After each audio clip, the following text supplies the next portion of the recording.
વિશિષ્ટ સંયોજક પેશી જો કઈ કઈ વિશિષ્ટ સંયોજક પેશી છે તો કાસ્થિ, અસ્થિ અને રુધિર આ જે છે વિશિષ્ટ સંયોજક પેશી છે। ठीक है, આમાં સૌથી પહેલા આપણે જોઈશું કાસ્થિ। अब देखो कास्थि ना आधारक द्रव्य, मैंने कहा था ना वहां पर के शिथिल संयोजक पेशी में कि अर्ध तरल હોય અહીંયા જો આધારક દ્રવ્ય એટલે આપણને ખાસ ખ્યાલ રાખવું પડે કે આધારક દ્રવ્ય કઈ પ્રકારના છે કઈ પેશીમાં। ठीक है, તો આધારક દ્રવ્ય જે છે એના કેવા છે કઠણ। ठीक है, स्थिति स्थापक અને દબાણ સામે પ્રતિરોધી। अब કઠણ તો તમને ખબર પડી ગઈ હોય। ठीक है, स्थिति स्थापक ના અર્થ શું છે જેમ કે કોઈ કાન આપણા કાનમાં બાહ્ય કર્ણપલ્લવમાં કાસ્તી છે જો એને ઉમેટો તો ફરી કાન આપણા શેપમાં આવી જાય ને तो स्थिति स्थापक। ठीक है, इलास्टिक है। दबाण सामे प्रतिरोधी मतलब इसको दबाएंगे नाकनी टोंच ना भागे कास्ती है तो એને દબાવ તો એ દબેગી નહીં, પૂરી પિચક થોડે ના જાયગી નાક। ठीक है, એટલે દબાણ સામે પ્રતિરોધી છે। ठीक है, આધારક દ્રવ્ય એની જે કાસ્થીની કોષ હોય એને કહીએ કોન્ડ્રોસાઇટ। ठीक है, કાસ્થી કોષો, કાસ્થીની કોષોને શું કહેવાય કાસ્થી કોષ। કાસ્થીમાં જે કોષો છે એને કહેવાય કોન્ડ્રોસાઇટ।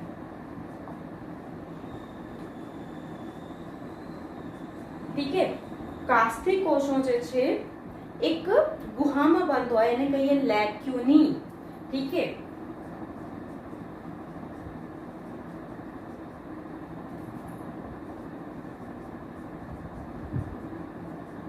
એને કહીએ લેક્યુની।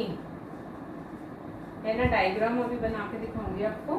અને આ કાસ્થી કોષો જે છે એ જ આધારક દ્રવ્ય જે છે એના कॉन्ड्रिन कहते हैं इस आधारक द्रव्य को।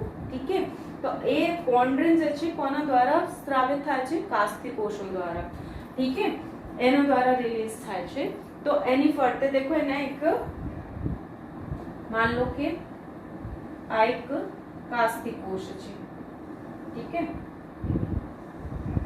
कास्थी कोष और ये ग्रुप में भी हो सकती है, 1 2 3 4 ના સ્વરૂપમાં પણ હોઈ શકે। અહીંયા છોટા સિક્કા आपको बना के दिखा रही हूँ। तो આ જે ભાગ છે આ છે ગુહા એની લેક્યુની છે। ठीक है, આ લેક્યુનીમાં આ જે છે કાસ્થી કોષો કોન્ડ્રોસાઇટ્સ છે। ठीक है, અને આ જે ભાગ છે એને કહેવાય લેક્યુની। ठीक है, અને અહીંયા કોલેજન ફાઈબર लिखे हैं ना तो कोलेजन फाइबर आंगोट है। ठीक है, અને એની વચ્ચે વચ્ચે આધારક હોય એ આધારક પણ કોના દ્વારા સિક્રેટ થાય છે કાસ્તી કોષો દ્વારા। ठीक है, કોલેજન તંતુ। તો એ જ લખ્યા છે કે આધારક દ્રવ્ય જે છે કઠણ સ્થિતિ સ્થાપક દબાણ સામે પ્રતિરોધી છે। કાસ્તી કોષો જે છે સ્વયં स्त्राव पामेला आधारक द्रव्यમાં। ठीक है, गुहाओं स्थान पामेला होय એને કહીએ આ ગુહાઓને શું કહેવાય લેક્યુની। ठीक है, એની વચ્ચે વચ્ચે આધારક દ્રવ્ય હોય અને કોલેજન તંતુ જોવા મળે છે। ठीक है, તો એને કહેવાય કાસ્થી। હવે એક बात बहुत महत्वपूर्ण लिखिए कि પૃષ્ઠવંશીઓના ભ્રૂણમાં પૃષ્ઠવંશી ભ્રૂણમાં ભ્રૂણની કાસ્તીઓ કરો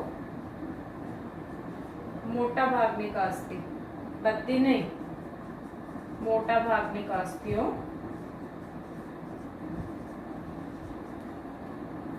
પુખ્તાવસ્થાએ જેમ જેમ પુખ્તાવસ્થા આવતી જાય અસ્થિમાં ફેરવાય છે। ठीक है, અસ્થિમાં પ્રતિસ્થાપિત થાય।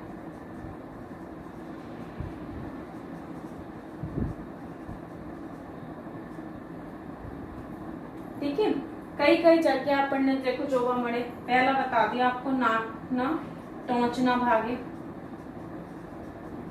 ठीक है, यहाँ पर कर्ण पल्लव અહીંયા કર્ણપલ્લવ, ભાઈકણ, કર્ણપલ્લવ, ठीक है।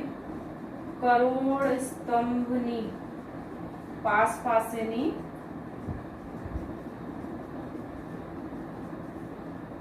અસ્થિઓના વચ્ચે, કરોડ સ્તંભ મણકા કહેते हो ना, મણકાની બનેલી છે, એક મણકો તો એની વચ્ચે જે છે એક કાસ્થીના બનેલા, કાર્ટિલેજના બનેલા પેડ હોય કે ઘસાઈ ના જાય, બંને અસ્થિ આપસમાં રગડ ન ખાવી જાય, કે આપણે ઉછલકૂદ કરીએ તો એના દબાણ કે તૂટી ન જાય એટલા માટે એને વચ્ચે એક કાસ્થીના બનેલા પેડ હોય। તો પાસેની અસ્થિઓ વચ્ચે, ઠીક है। હાથ અને પગમાં જોવા મળે છે, ઠીક है। જે ઘૂંટણની હડ્ડી હોય ને આપણી પટેલા અને થાઈ કી હડ્ડી અને નીચેના ભાગમાં, તો એની વચ્ચે પણ પેડ જોવા મળે છે કાસ્થીના, કે ચાલતા ચાલતા ઘસી ના જાય એટલે, ઠીક है। તો એને કહેવાય ભાઈ કાસ્થિ। ખબર પડી ગઈ હોય કે આધારક દ્રવ્યના કઠણ સ્થિતિ સ્થાપક અને દબાણ સામે प्रतिरोधी છે। કોન્ડ્રોન कहते हैं आधारक द्रव्य को इसके। कास्थि कोशों ने કહેવાય કોન્ડ્રોસાઇટ। એ સ્વયં સ્ત્રાવ પામતા આધારક દ્રવ્યમાં ગુહાઓમાં સ્થાન પામેલા હોય લેક્યુની। પૃષ્ઠવંશી ભ્રૂણની મોટા ભાગની કાસ્થિઓ પુખ્તાવસ્થામાં અસ્થિમાં પ્રતિસ્થાપિત થઈ જાય છે। કઈ કઈ જગ્યા જોવા મળે? નાકના ટોચના ભાગે, કર્ણપલ્લવ, કરોડ સ્તંભની પાસેની અસ્થિઓ વચ્ચે અને હાથ અને પગમાં જોવા મળે છે, ઠીક है। હવે આપણે જોઈશું અસ્થિ। એના આધારક દ્રવ્ય દેખો कैसा है। આપણને બધી વસ્તુ યાદ રાખવી પડે, હા। સખ્ત, ઠીક है, ખૂબ જ સખ્ત છે। અને આ આધારક દ્રવ્ય કોના બનેલા છે? કેલ્શિયમ ક્ષારના। कोई व्यक्तिની हड्डियां कमजोर होती है तो ડોક્ટર એને લખે છે ને કે ભાઈ કેલ્શિયમ ટેબ્લેટ ખાઓ। કેમ લખે છે? તો કેલ્શિયમ ક્ષારના બનેલા છે એના આધારક દ્રવ્ય, ઠીક है। અને કોલેજન તંતુઓ હોય અને એ કોલેજન તંતુઓના બનેલા છે અને અસ્થિને મજબૂતાઈ આપે છે।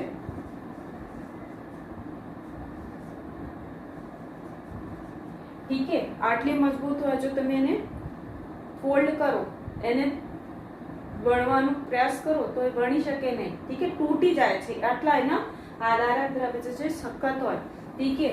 અને અસ્થિતિ સ્થાપક હોય, તૂટ ગઈ હડ્ડી તો પછી ફ્રેક્ચર થઈ જાય, એને જોડવા માટે પ્લાસ્ટર લગાવવું પડશે, ઠીક है।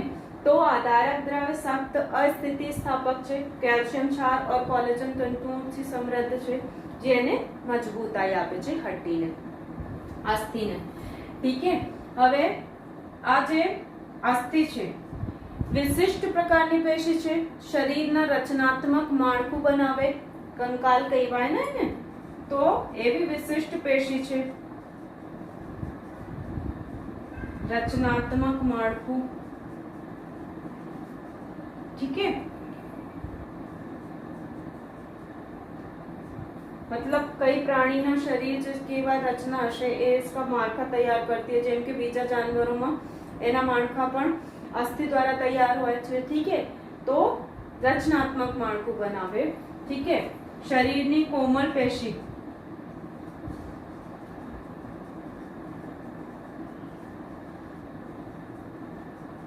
અંગોને આધાર અને રક્ષણ પૂરું પાડે। હવે એના મતલબ કે જેમ કે રિબ કેજ હોય ને આપણા પાસળી પિંજર, તો આ પાસળી પિંજરમાં હૃદય અને લંગ્સ, ફેફસા જે છે એકદમ સુરક્ષિત છે, કોમળ પેશી અને અંગો, ઠીક है। તો એને આધાર અને રક્ષણ પૂરું પાડે છે, ઠીક है। અસ્થિની કોષોને કહેવાય ઓસ્ટિયોસાઇટ્સ, ઠીક है। અસ્થિ કોષો,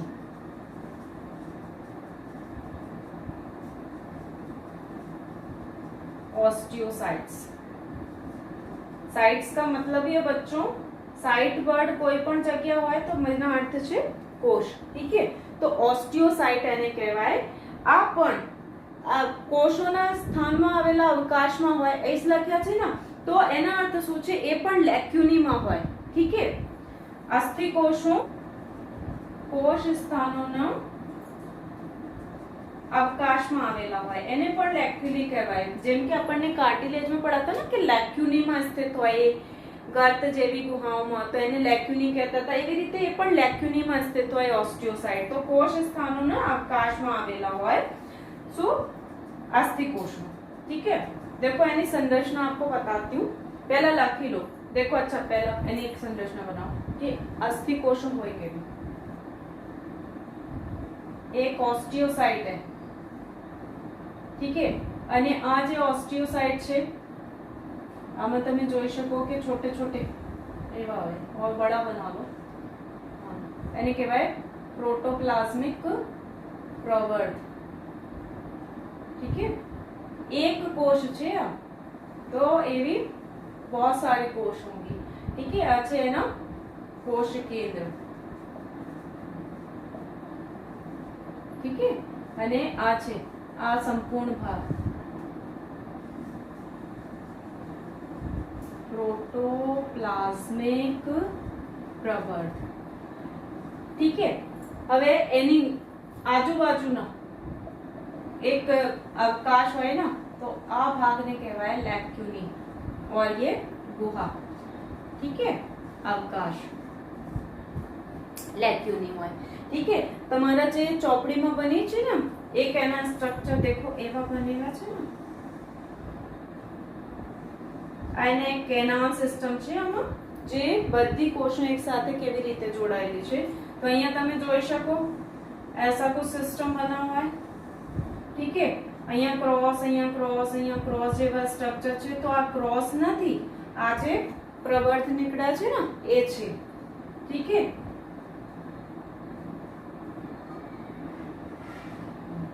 સંપૂર્ણ બનાવી લેજો, ખાલી એક તમને સમજાવવા માટે બનાવી રહી છું. ठीक है, અને એની પાસે ફરી એક ઓર है. ठीक है, ફરી અહીંયા તો ઘણી બધી છે. ठीक है, આમાં હવે સમજો કે આ જે ભાગ છે ને અહીંયા આને પાસના ભાગમાં આ લેક્યુની હોય. ठीक है, તો એ અવકાશમાં એ આવેલા હોય. ठीक है, અને આ જે સિસ્ટમ છે ને હેવર્શિયન કેનાલ સિસ્ટમ કહેવાય એને. ठीक है, તમારા ચોપડીમાં આટલા વધારે નથી એટલે નથી ભણાવતી. તો અહીંયા આ જે બસ આટલા સમજી લો. આ જે ક્રોસ જેવા સ્ટ્રક્ચર બનેલા છે ને આ એક ઓસ્ટિયોસાઇટની સંરચના છે. એ કોષને તમે અહીંયા ઇમેજિન કરી શકો છો. ठीक है, तो चलो आगे जाओ कि कार्य શું છે અસ્થિના આપણા શરીરમાં કાર્ય શું છે. તો એક તો આપણે ये पता चल गया कि રચનાત્મક માળખું બનાવે, શરીરની કોમલ પેશી અને અંગોને આધાર અને રક્ષણ પૂરું પાડે છે. ठीक है, બીજા કામ क्या है તો જે જાંઘની હડ્ડી પગની જે મોટી હડ્ડી है એ શું કરે કે શરીરના સંપૂર્ણ ભાર વહન કરે છે. ठीक है,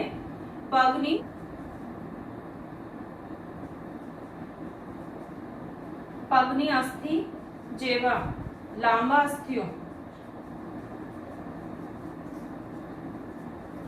કામ શું કરશે? શરીરનું ભાર વહન, શરીરના ભારનું વહન કરે.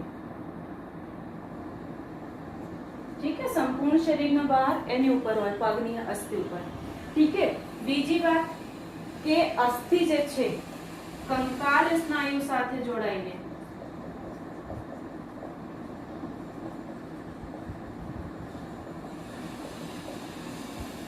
અને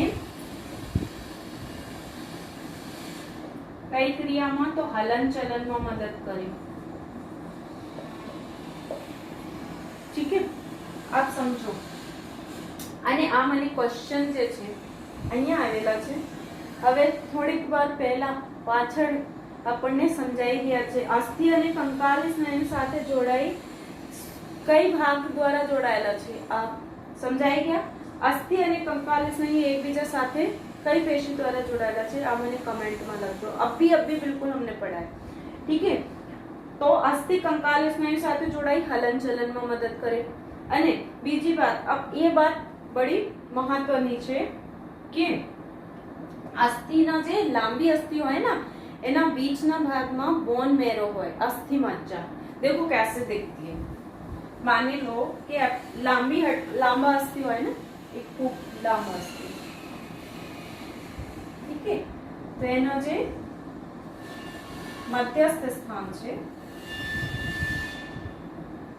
आ भाग में, ठीक है, आ भाग में जे छे अस्थि मज्जा जोवा मळे અને આ અસ્થિ મજ્જામાં રુધિર કોષોના निर्माण थाय छे। अस्थि मज्जाમાં કોના નિર્માણ થાય? રુધિર કોષોના નિર્માણ, मतलब અહીંયા ઉત્પાદન થાય છે રુધિર કોષો આ જગ્યા અસ્થિ મજ્જામાં મળે છે, બને છે। અને અસ્થિ મજ્જા આપણે ક્યાં મળે? તો લાંબી અસ્થિના એ મધ્યસ્થ ભાગમાં હોય અને કહેવાય અસ્થિ મજ્જા, ठीक है। ચલો લખો કેટલાક અસ્થિઓમાં અસ્થિ મજ્જા,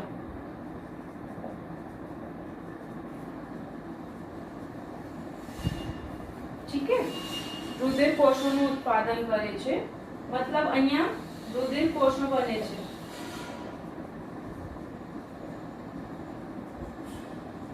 માટેનું સ્થાન છે, ठीक है। तो अस्थि मज्जा હોય, अस्थि मज्जा द्वारा क्या बनेंगे? रुधिर कोषोना निर्माण થાય છે, એનું ઉત્પાદન થાય છે, ठीक है। तो આ છે અસ્થિ, એના આધારક દ્રવ્ય કેવા છે ભાઈ? ખૂબ જ કઠણ, સખ્ત અને અસ્થિતિ સ્થાપક। फोल्ड करशो तो फोल्ड नहीं थाय, तूटी जाए छे, ठीक है। आधारक द्रव्य में शू भरेला होय तो किसका बना हुआ है? कैल्शियम क्षार અને કોલેજન તંતુઓ से समृद्ध છે અને મજબૂતાઈ આપે છે કોલેજન તંતુઓને, ठीक है। विशिष्ट पेशी છે જે રચનાત્મક શરીરના રચનાત્મક માળખું બનાવે, શરીરની કોમલ પેશી અને અંગોને આધાર અને રક્ષણ પૂરું પાડે છે। અસ્થિમાં જે કોષ છે એને શું કહેવાય? અસ્થિ કોષો, ઓસ્ટિયોસાઇટ્સ। આ ઓસ્ટિયોસાઇટ કોષ સ્થાનોના અવકાશમાં આવેલા હોય, आपको बता दिया लेक्યુનીમાં આવેલા હોય, ठीक है। પગની અસ્થિ, લાંબા અસ્થિ શરીરનો ભાર વહન કરે છે। અસ્થિ કંકાલ સ્નાયુ સાથે જોડાઈને હલનચલનમાં મદદ કરે અને કેટલાક અસ્થિઓમાં અસ્થિ મજ્જા હોય જે રુધિર કોષોના ઉત્પાદન માટેના સ્થાન છે, ठीक है। હવે રુધિર જો કેવા છે? રુધિર તો ખબર છે કે एक प्रकार प्रवाही है। क्या क्या पाए जाएंगे इसमें? तो रुधिर कोष, आरबीसी, डब्ल्यूबीसी मतलब लाल रक्त कणिका, लाल रक्त कण, श्वेत रक्त कण અને रुधिर कणिका, ठीक है। तो હવે આપણે જોઈશું रुधिर। नेक्स्ट છે रुधिर। पहली इंपॉर्टेंट बात કે પ્રવાહી સંયોજક પેશી છે, ठीक है। કોની બનેલી છે? તો रुधिर रस, आरबीसी, डब्ल्यूबीसी मतलब लाल रक्त कण, श्वेत रक्त कण, ठीक है। रुधिर कणिकाओं, प्लेटलेट्स, ठीक है, आ धरावे છે અને પરિસંચારી તરલ પરિવહન પામતું પ્રવાહી છે અને એના મુખ્ય કામ શું છે? તો વિભિન્ન પદાર્થોને પરિવહનમાં મદદ કરે છે। વિભિन्न પદાર્થ એટલે કઈ? तो भाई O2 ले जा रहा है, CO2 ने वापस लाए छे, ठीक है। पोषक द्रव्यों, अंतःस्त्राव, ठीक है। तो घણા બધા એવા પદાર્થ છે જે રુધિરના માધ્યમથી એક અંગથી બીજે અંગ સુધી પહોંચશે કે એક પેશીથી બીજી પેશી સુધી, ठीक है। तो એના વહન કરવું, ठीक है, એના કામ છે વિભિન્ન પદાર્થોના પરિવહનમાં મદદ કરવું, એના કામ છે, ठीक है। અરે એની ડિટેલ ચર્ચા આપણે પરિવહન તંત્ર જ્યારે ભણીશું ત્યારે એની ડિટેલ ચર્ચા કરીશું કે ભાઈ શું છે આરબીસી, કેવી રીતે કામ કરે છે, ठीक है। તો આ છે સંયોજક પેશી। કદાચ તમને ખબર પડી ગઈ હોય કે ત્રણ પ્રકારની સંયોજક પેશી આજે આપણે ભણી। શીતલ સંયોજક, સઘન સંયોજક, વિશિષ્ટ સંયોજક। શીતલ સંયોજકમાં બે પેશી તંતુકટક અને મેદપૂર્ણ, ठीक है। પછી સઘન સંયોજકમાં સઘન નિયમિત અને સઘન અનિયમિત, ठीक है। વિશિષ્ટમાં કાસ્થિ, અસ્થિ અને રુધિર, ठीक है। તો હવે નેક્સ્ટ આપણે ભણીશું સ્નાયુ પેશી।